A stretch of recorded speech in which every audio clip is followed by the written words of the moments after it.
Okay, today I want to do another one of these videos where I try to take the 10,000 foot look at uh, the perspective of where we're at right now, as opposed to focusing on minutia, which is something that I do think it's also interesting to do from time to time, although you can get a little too wrapped up in it from time to time, to the exclusion of seeing the wider, bigger picture, which is what I am attempting to do in this video, and what I attempted to do in the video that I recorded yesterday, where I discussed the use of quote unquote misinformation as a means of promoting censorship, or a means of disguising censorship. In other words, we're not really censoring anything. We're just making sure that harmful misinformation, disingenuous word, as they in the manner that they use it,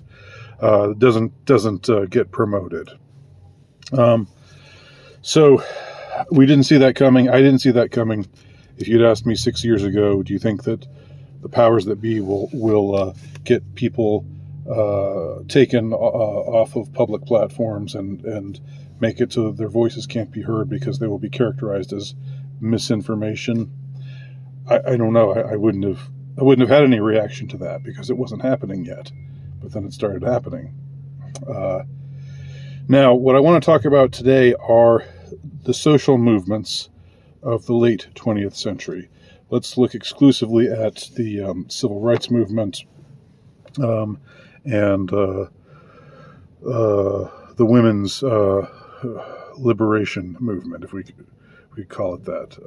I don't know what would be a better word to use than that, but we'll just use those terms, for whatever they're worth, just to designate or denote them, without there being any necessarily good or bad connotation to them, but just to describe them.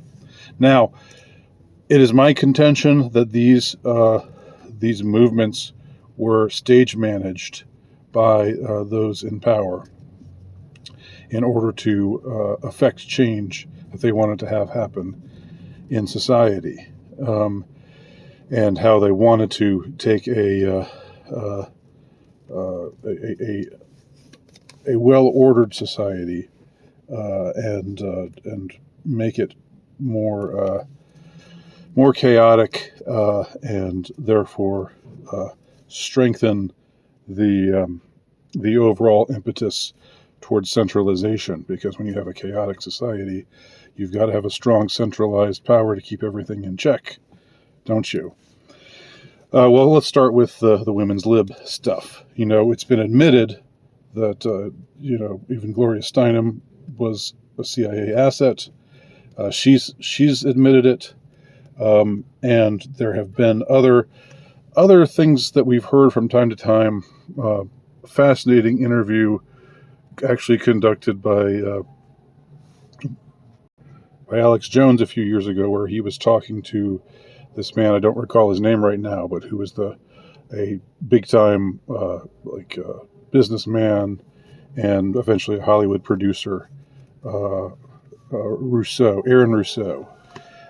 He produced the film Trading Places with Dan Aykroyd and Eddie Murphy, and he was involved in a lot of high level stuff in Hollywood and in business. And in this interview, he's which I believe you can still find. You can probably still find it even on YouTube. I'll see if I can put a link to it, even if wherever it comes from. I know it's still out there. But in this interview, he talks about meeting one of the Rockefellers, a member of the Rockefeller family, and having a sort of extended friendship with this guy. And this guy sort of let him in on a little secret, which was women's lib was not about helping women. It was not about creating better opportunities for women. It was instead about changing conditions so that men and women both would have to have jobs, have to have office jobs, rather than the man working and the woman staying at home. In this way, you make it so that there is twice the amount of taxable income. That's it. That was it. According to this guy, it was a completely cynical enterprise. Of course, not everyone involved in it was cynical, and I don't mean to express or construe things as if that were the case. And I do think that there were places, things that needed to be improved in society. Does that mean that I'm against tradition? No, I am an upholder of tradition. But I do think that we should have the freedom to live traditionally or to not live traditionally, if that is our inclination. So I don't think changing conditions for women, with regard to women's lib, I don't think changing conditions to make it so that it was okay for women to be stay-at-home mothers and traditional wives, while at the same time opening up the opportunity for women who saw themselves going down a different trajectory to pursue the more professional life. I don't see anything wrong in that choice being out there. I think when that choice is out there, but there's no particular push to make women be one way or the other, I think that you'll still have most women, and you have the same economy that you had in the 40s or 50s, where one person, one head of the household can raise a family on his factory job and live in a decent sized home and have an automobile and all of that, the way that the economy was way back when. Given that those sort of circumstances still being in effect, I think most women would still opt for the traditional trajectory. However, there are those who wouldn't, and I think those who wouldn't should be able to. So if women's lib were pursued in that way, if it was like, we want to maximize the happiness of all, if possible, within certain parameters, of course, of what's reasonable for within a certain cultural circumstance. So if we could, if we saw a women's lib movement that was not telling women, all the awful things that it eventually told them, burn your bras, become promiscuous, do everything that men do, because there's no real difference between men and women, biologically speaking, which is patently absurd, absurd on the very face of it. Nobody really actually believes that. So if instead of teaching, pushing those kinds of things, those kinds of ideas, which might have all been for cynical reasons, just to, double the size of taxable income, as Rousseau's friend shared with him in that interview. But if it had been more like what I was saying, like we're going to open up avenues, we're going to make it so that if a woman has the wherewithal and the know-how, and has the inclination to pursue the professional life in this field or that field, that she should be able to. And indeed, there are cases of the exception to the rule, but there are cases of women who bring a lot to the professional world, and that's really where they feel at home. That doesn't make them any less women than the kind of women who want to stay home and have children. It still makes them women. But again, if there was, it's not like they should, the kind of things that we hear today, like, oh, well, they're really men. They should, get gender reassignment surgery and become men. All this more just evil absurdity that's being promoted. But if women's lib were promoted in a way that was the least disruptive to societal order and harmony, it would be to say, okay, ladies, we want you to be able to work if you want to work, if you want to have an office job and pursue that life, you have the freedom to do that. Or if you want to opt for the traditional lifestyle of the wife and mother, you certainly are able to do that as well, but no pressure one way or the other. That would have been a way of expanding opportunities for women without causing immense destruction to the fabric of society. Clearly, that was not their wish. Clearly, their wish was to cause immense destruction to the fabric of society, because that's what happened. And I don't believe. I guess one could say that all just fell out by accident, or it was just, an unfortunate set of circumstances that led for those things to happen. I would disagree with that. I think there are documented forces from on high who wanted these changes to be made. Okay, so that's so far as women's lib. Now, with the civil rights movement,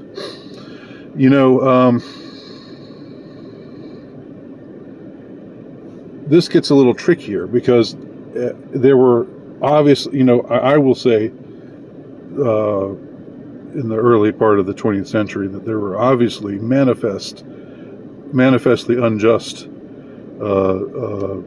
set of social circumstances that blacks lived under in many places in the United States and in the West generally, but especially in the United States, because that's where, in the Western world, that's where most of them were. And again, there was a way and I think I would say this, I'd see this as a more serious problem than the women's lib issue, just because in many places, there were these kinds of policies in place that were generally very unjust towards this race of people. So what's the solution that should have been pursued as opposed to the one that was pursued? Well, what we have seen is a process by which divisiveness is encouraged, by which groups that should see one another as allies are pitted against one another. The white working class and struggling working blacks should have seen one another as allies, but they were pitted against each other as if it were a zero-sum game, as if it were us or them. And we have continued to see this kind of these kinds of notions being promoted, where ordinary working class or middle class white people are told that they are nothing, are told that they are evil, are told that they are racist, and this is the whole CRCT, culture of critique, whatever you want to call it, or CRT, sorry, critical race theory, and all of its attendant manifestations. There was a way to uphold blacks. There was a way to stand up for the black population, for a more just society for these people, that did not involve the denigration of white people, particularly struggling white people, or working class white people, who have their own stuff to deal with. But it turned out, again, there was this strategy of divisiveness, pushing divisiveness, and it would be one thing if it was like if it was intending for this divisiveness to be to be pushed. If a wedge was driven between struggling blacks and the corporations who exploited them or exploited their labor, um, which would exclude the vast majority of the white population, which have again are also working for peanuts and struggling to get by and getting poorer while the rich are getting richer.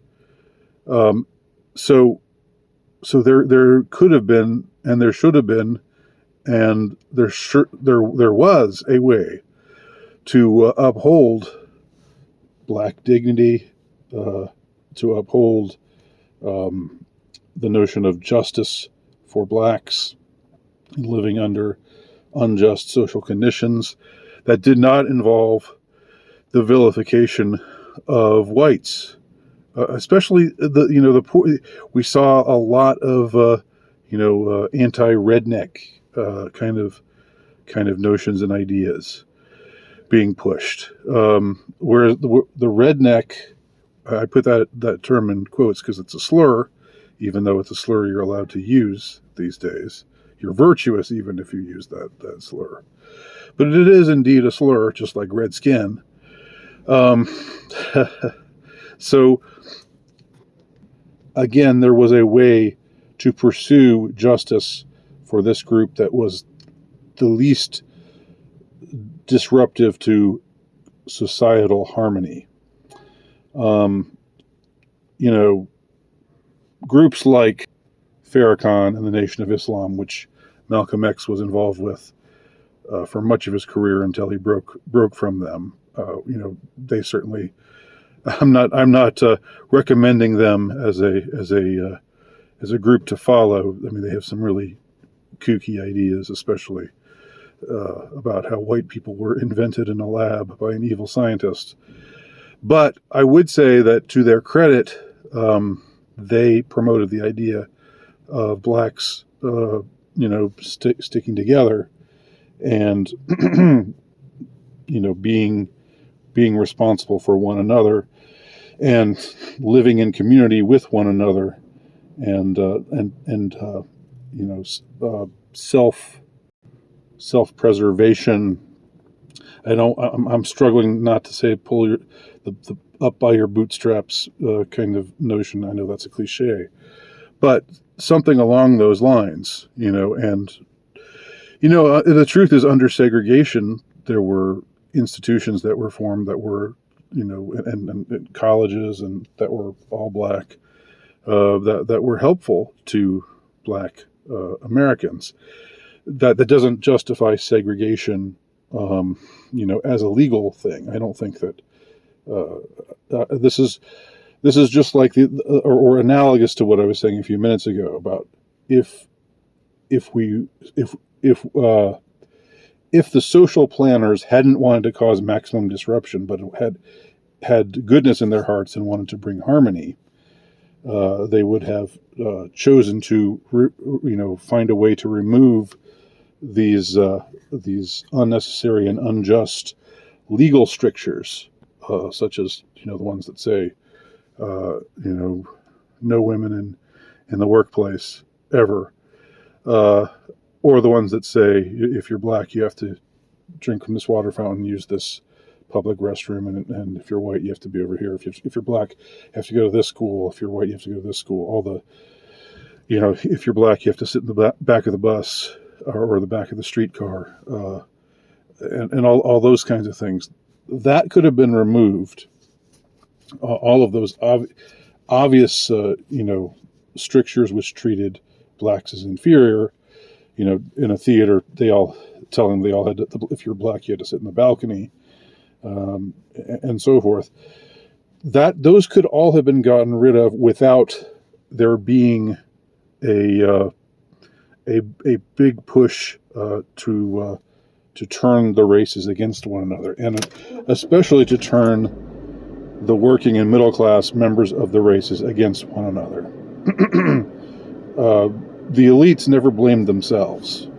They never saw themselves, even though they were almost all white and Jewish, but let's not go there. Don't go there.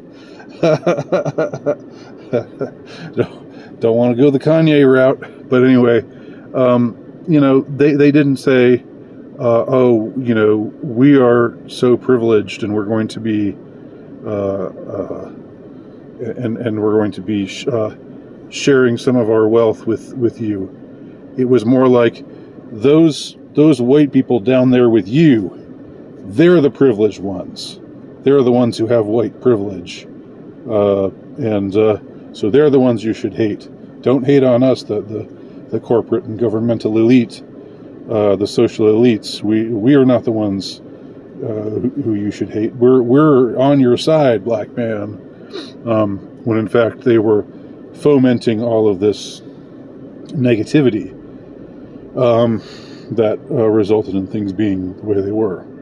So, if these are ways that it could have been done differently, but it wasn't done differently, the women's movement and the civil rights movement, and as a result, we've got the kind of society that we've got today, which is much, much worse than it could be and should be. Thanks for watching.